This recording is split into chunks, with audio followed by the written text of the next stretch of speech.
Welcome to Once Upon a Classic. Today you will listen to the full audiobook of The Undefeated by Ernest Hemingway. This story follows the life of Manuel Garcia, a once successful bullfighter making his comeback despite injuries and the doubts of those around him. Through tension, emotion, and action, Hemingway paints a picture of courage, pride, and resilience. Settle in, relax, and let yourself be transported to the world of Spanish bullfighting. If you enjoy this audiobook, please like, comment, and subscribe to our channel. Your support helps us bring you more classic stories. Do not forget to hit the bell so you are notified when we release new audiobooks. Now, let us begin The Undefeated by Ernest Hemingway. Manuel Garcia climbed up the stairs to Don Miguel Retana's office, carrying his suitcase. He knocked on the door and waited. There was no answer, but Manuel could sense someone was in there. He tried again, calling, "Retana." Still, no answer. He knocked again, harder, and finally heard a voice inside ask, "Who's there?" "It's me, Manolo," Manuel said, hoping Retana would let him in. "What do you want?" the voice replied. "I want to work," Manuel said. Something clicked in the door, and it swung open. Manuel walked in holding his suitcase. Inside, a small man sat behind a desk. Above him was a stuffed bull's head, and on the walls were framed photos and bullfighting posters. The little man stared. "I thought you were dead," he said. Manuel rapped his knuckles on the desk. "How many bullfights you had this year?" Retana asked. "Just one," Manuel said. "Only one?" Retana was surprised. "That's all," said Manuel. Retana leaned back in his chair, eyeing Manuel. Manuel looked up at the stuffed bull. It was the bull that had killed his younger brother almost 9 years ago. There was a plaque below it, but Manuel couldn't read it. Still, he thought about his brother. Retana saw where Manuel was looking. "The bulls the Duke gave us for Sunday will cause a scandal. They're all bad in the legs. What are people saying about them at the cafe?" "I don't know," Manuel replied. "I just got here." "You still have your bag," Retana noticed. "Sit down. Take off your cap," Retana told him. Manuel sat, removing his cap. Without the cap, he looked paler. Retana said, "You don't look well." "I just got out of the hospital," Manuel said. "I heard they cut your leg off," Retana said. "No, it got better," Manuel replied. Retana offered him a cigarette, which Manuel took and lit. "Why don't you get a normal job?" Retana asked. "I don't want to work. I'm a bullfighter." "There aren't any real bullfighters anymore," Retana said. "I'm a bullfighter," Manuel repeated. Retana shrugged. "I can put you in a night show if you want." "When?" "Tomorrow night." "I don't like replacing someone else," Manuel said. "That's how the others died, including Salvador." He tapped the table with his knuckles. "It's all I can offer," Retana said. "Why not next week?" Manuel suggested. "You wouldn't bring in enough people," Retana said. "They only want the young stars." "They'd come to see me get it," Manuel said, trying to sound hopeful. "No, they don't know who you are anymore." "I've still got it," Manuel said. "I can put you in tomorrow. You'll work with young Hernandez and kill 2 young bulls after the comedy act." "Whose bulls?" "I don't know. Whatever's in the pen now. The ones the vets won't pass in the day." "I don't like to replace," said Manuel. "Take it or leave it," Retana said, pretending not to care. He would offer Manuel the job cheap and could get others, but he'd like to help. Still, he had made his offer. "How much do I get?" Manuel asked, still acting like he might refuse but knowing he couldn't. 250 pesetas, Retana replied, though he had thought of offering 500. "You pay Villalta 7,000, said Manuel. "You're not Villalta," Retana said. Manuel stood up. "Give me 300, Retana." "All right," Retana agreed and grabbed a paper. "Can I have 50 now?" Manuel asked. "Sure." Retana gave him the money. Manuel pocketed it. "What about a team?" Manuel asked. "There are the boys who always work for me at night." "They're fine," Retana said. "What about horsemen?" "They aren't much," Retana admitted. "I've got to have one good horseman," Manuel insisted. "Then go and find him," Retana said. "But I won't pay him out of my own share." Retana just stared at Manuel. I need one good horseman. Still, Retanya said nothing. There are the regular ones, he said. I know your regulars, Manuel replied. Manuel knew he wasn't getting anywhere. All I want is a fair chance. One good horseman is all I need. But Retanya wasn't listening.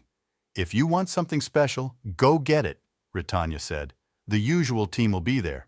Bring your own if you want. The comedy ends by 10:30. All right, said Manuel, if that's how you feel. That's the way, Retanya said. See you tomorrow, Manuel said. I'll be there, Retanya replied. Manuel picked up his suitcase and left. Shut the door, Retanya called. Manuel looked back and saw Retanya bent over some papers. Manuel closed the door tight. He walked out into the hot, bright street. The sunlight glared off the white buildings. He walked down the shady side of the street. The shade felt as cool as water, but crossing the sunlit streets, the heat hit him hard. He saw no one he knew in the crowd. Just before the Puerta del Sol, he turned into a cafe.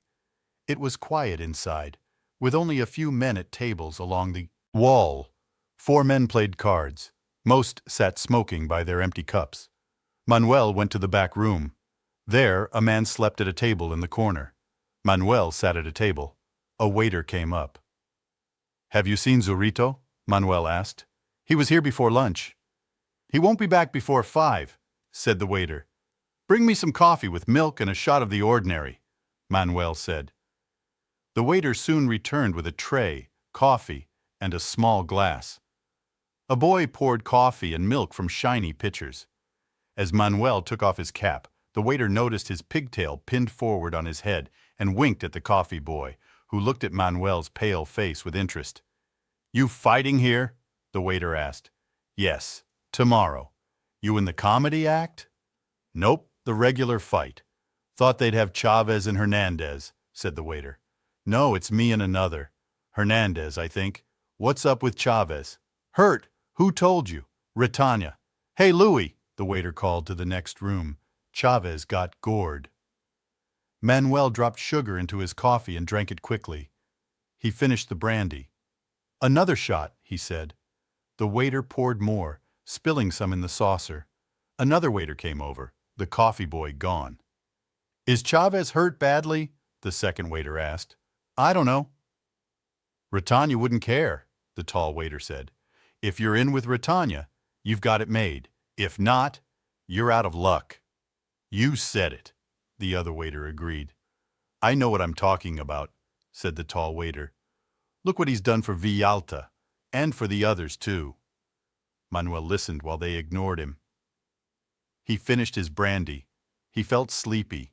It was too hot to go outside, and there was nothing to do. He wanted to see Zurito. He shoved his suitcase under the table, then leaned on the table and fell asleep. When he woke up, someone was sitting across from him. It was a big man, Zurito, with a heavy face like an Indian. He'd been reading a paper and watching Manuel sleep. Hello, Zurito, said Manuel. Hello, kid, Zurito replied. Manuel rubbed his forehead. How's everything? Good, said Zurito. How about you? Not so good. They sat silently. I've got a favor to ask, Manos, Manuel said. That was Zurito's nickname. He looked at his huge hands. Let's have a drink, Zurito said. Sure, said Manuel. The waiter brought them drinks. What's the matter, Manolo? Zurito asked. Will you ride for me tomorrow night? Manuel asked. No, I'm not riding anymore. Manuel had expected that answer. I'm sorry, Manolo, I just don't do it now. That's all right, Manuel said. I'm too old, Zurito said. I just had to ask, Manuel replied. Is it the night show? Yes, I thought if I had one good horseman I could make it. How much are you getting? 300. I get more than that. I know, Manuel said. I shouldn't have even asked. Why do you keep doing it? Zurito asked. Why not cut your hair and retire? I don't know, I have to. If I can just get an even chance, that's all I want. You don't have to stick with it. Yes, I do. I've tried leaving but couldn't. I know how you feel, but it's not right. You should get out and stay out. I can't. Besides, I've been lucky lately. You were in the hospital. but I was doing great before I got hurt, Manuel said. Zurito was quiet, drinking his cognac. The papers said you looked great. You know I can be good, Manuel said. You're too old, Zurito replied. No, I'm not as old as you. With me it's different. They sat silent. I was great till I got hurt, Manuel offered. You should have seen me, Manos. I don't want to see you. It makes me nervous, Zurito said. You haven't seen me lately. I've seen enough. You really should quit, Manolo. I can't. I'm good now. Zurito leaned forward. Listen, I'll ride for you. But if you don't do well tomorrow, you'll quit, okay? Sure, said Manuel. Zurito relaxed. You have to quit. No tricks. I'll cut your pigtail myself. No, you won't, Manuel grinned. Come on, Zurito said. Let's get something to eat at my house. Manuel grabbed his suitcase, happy that Zurito would ride for him. Zurito was the best. Now it all felt simple. Come on, let's go eat. Manuel stood in the stable yard, waiting for the comedians to finish. Zurito waited with him. It was dark where they stood. Overhead, shouts and laughter came from the ring. Manuel liked the smell of the stables in the dark. You ever seen those guys? Zurito smiled. No, they're pretty funny, Zurito said. He smiled to himself.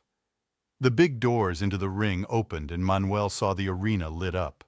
Two men dressed as tramps and another dressed as a bellboy ran around, picking up hats and canes tossed from the stands. The light came on in the stable yard. I'll get on a horse while you gather the kids, Zurito said. Behind them, mules jingled as they went to pick up the dead bull.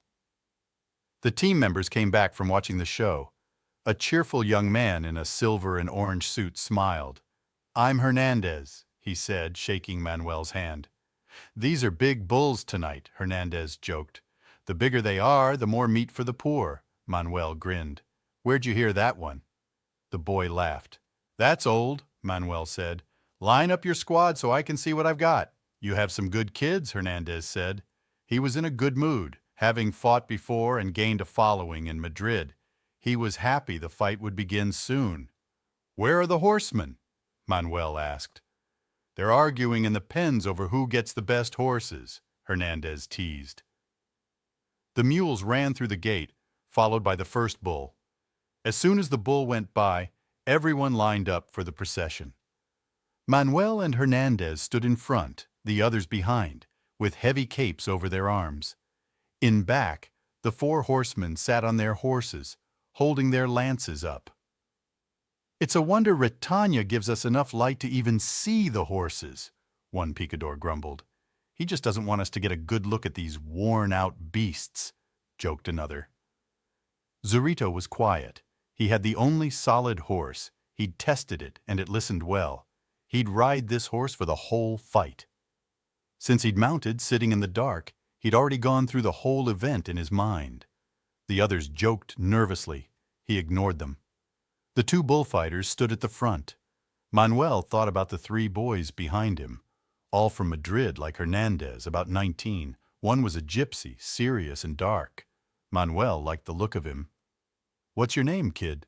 Fuentes, the gypsy replied. Manuel smiled. Good name. You give the bull a run when he comes out, Manuel said. All right, Fuentes said, already planning what to do. Here we go, Manuel said to Hernandez. Let's go, replied the boy. They marched across the sanded arena under the lights, leading their teams with proud steps. The crowd cheered Hernandez as they crossed. They bowed to the president, then everyone separated. The fighters went to the edge, changing to lighter capes. The mules left. The horsemen rode around the ring, some leaving. The helpers smoothed the sand. Manuel drank a glass of water, then complimented Hernandez. The crowd likes me, Hernandez said, happy. Manuel asked the manager, How was the parade? Like a wedding, it was great, came the reply. You looked like Joselito and Belmonte. Zurito rode by, his horse ready, aimed toward the bull's gate. He hated these spotlight fights, wishing it would start. Manuel went up to him. Ride him hard, Manos. Make him jump out of the ring. I'll lean on him, Zurito replied with a spit. What's the holdup? Zurito asked. "Here he comes," Manuel replied. Zurito sat ready, the reins in one hand, the pick in the other, focused on the distant gate. His horse's ears twitched as he patted him. The red gate swung open. At first, Zurito saw only an empty passage. Suddenly, the bull rushed out, skidding, then galloping. He snorted through wide nostrils, eager to be free. In the front row, the substitute critic for El Heraldo, bored, scribbled, "Campañero, black, 42, came out at 90 miles an hour with energy." Manuel, leaning against the wall, waved for the gypsy, who ran out, dragging his cape.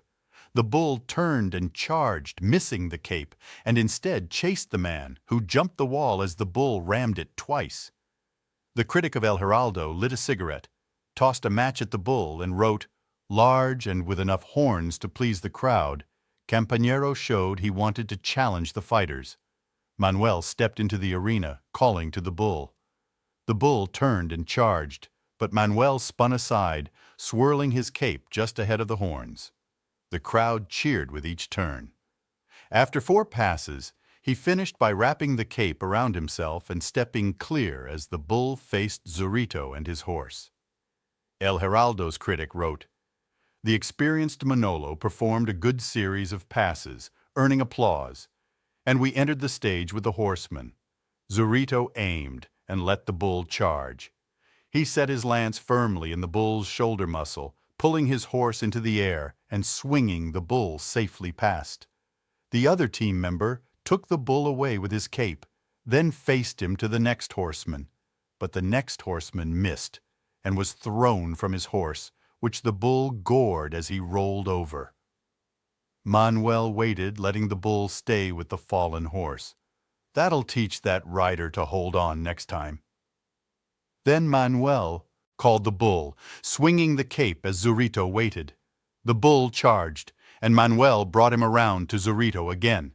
The critic wrote, "Campañero accepted 2 stabs for killing a horse, with Hernandez and Manolo helping. He pressed on the lance, showing he was no friend of horses. Zurito showed his old skills with the lance.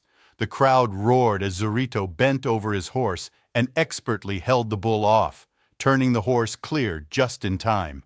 The bull tore free, then chased after Hernandez's cape. Zurito, patting his horse, said to Manuel, "You see that?" "It was great," Manuel answered. "I got him right," said Zurito. "Look at him now." The bull slid to his knees but got up quickly. There was blood streaming from his shoulder. "He's a good bull," Manuel said. "If I had another go, I'd finish him," Zurito said. "They'll switch stages," Manuel guessed. Manuel ran to the other side, where men were trying to lead a horse to the bull for the next charge. The bull finally attacked, lifting the horse onto his back. The helpers dragged the horseman clear. Meanwhile, Manuel and Hernandez stood ready, as the bull now staggered, a horse draped across his back, then shook it off and charged Manuel's cape. The bull was slower now, bleeding heavily. Manuel tried more passes, getting close as the cape became wet with blood. "All right, last one," Manuel thought. He faced the bull, offered the cape, and as the bull charged, stepped aside and left, the bull fixated, dominated by the cape. He walked away. No applause came. Manuel walked to the side as Zurito rode out of the ring. The trumpet sounded for the next stage, with the helpers covering dead horses with canvas and sawdust. Manuel grabbed a drink. The gypsy Fuentes prepared poles for the next act. "Go on out," Manuel said. The gypsy ran into the ring, performing his job arrogantly, planting the barbed sticks into the bull's back as the bull came straight at him. The crowd cheered, shouting, "Ole!" as the bull bucked wildly. "He always turns to the right," Manuel noticed, and told someone to warn Fuentes to drop the next pair on the right. Zurito joined Manuel. "How do you feel, kid?" Manuel was busy watching the bull. Zurito said, "You're doing well." Manuel shook his head, worried about the final part, using the sword. He looked out at the bull, thinking over how to work him. Fuentes repeated the move, his dance-like style exciting the crowd. The bull charged. Fuentes planted the banderillas and narrowly dodged the horns. He ran along the fence, showing off his ripped vest, happy with the applause. Some others finished the last pair of banderillas, not caring much. Retana's man gave Manuel the sword and red cloth. Manuel nodded to Zorito, sweating. "Now is your moment, kid," Zorito said. "The bull's in good shape," Retana's man said. The trumpeter signaled the final act. Manuel walked toward the president's box, saluted, and dedicated the fight to Madrid and its people, practicing the bull-ring custom. He faced the bull. The animal watched him with sharp eyes, its shoulder bleeding from the earlier lances. As Manuel moved closer, he only thought about one thing at a time, working the bull's head down. He spread the red cloth with his sword, watching the space between the bull's feet. "Here he comes." The bull charged. Manuel raised the cloth, letting it brush over the bull's horns and down his back. The crowd gasped. The bull turned quickly, blood streaming. Manuel worked more passes, the sword following the cloth on each move. The bull came so close he could feel the hot body brush his chest. He heard the talks from the sideline, others guessing how long Manuel would last. He ignored them, focusing on his task. In the center of the ring, lights blazing, he knelt and let the bull charge, pulling him to his knees in a half circle. The crowd applauded. He got up and acknowledged the cheers. The bull waited, head low. Hernandez and Fuentes came behind him, but Manuel waved them back. The bull stood, numb and heavy. "He'll take it," thought Manuel, getting himself ready. He moved into position, lined up for the killing thrust, bringing the sword up. Short and straight, he thought. Corto y derecho. He lunged. There was a shock. Manuel felt himself flying, pushed the sword in, then landed hard on the sand. The bull was on him, but Manuel kicked and dodged, keeping the horns away. The helpers distracted the bull, who moved away. Manuel got up, fixed his sword, and charged again. The bull was now fixated on a dead horse and had a canvas stuck on his horn. Hernandez lifted it off. The bull followed the cape for a brief charge, then stopped, defensive again. Manuel tried another thrust, but got flung back. Feeling the bull hit and tear his shirt, he picked up his sword and wiped his face. He felt the frustration. Somebody threw down a cushion. It struck him. Then more came. Then a champagne bottle hit his foot. He picked up his sword that someone had thrown back and faced the bull. Nothing doing. He jabbed at the bull's nose with the cloth. The bull charged. Manuel dodged, but tangled with a cushion and got hit in the side, grabbing onto the horn until the bull threw him off. He lay coughing, broken, but got up. "Give me the sword," he called. They tried to stop him, but he shoved them away. Manuel went for the bull one more time. "All right, you bastard," Manuel said. He lined up, thrust the sword in all the way, feeling the warmth of blood over his hand as he pressed close to the bull. The bull stumbled, fell slowly over, legs up. Manuel raised his hand to the crowd, his hand still warm from the blood.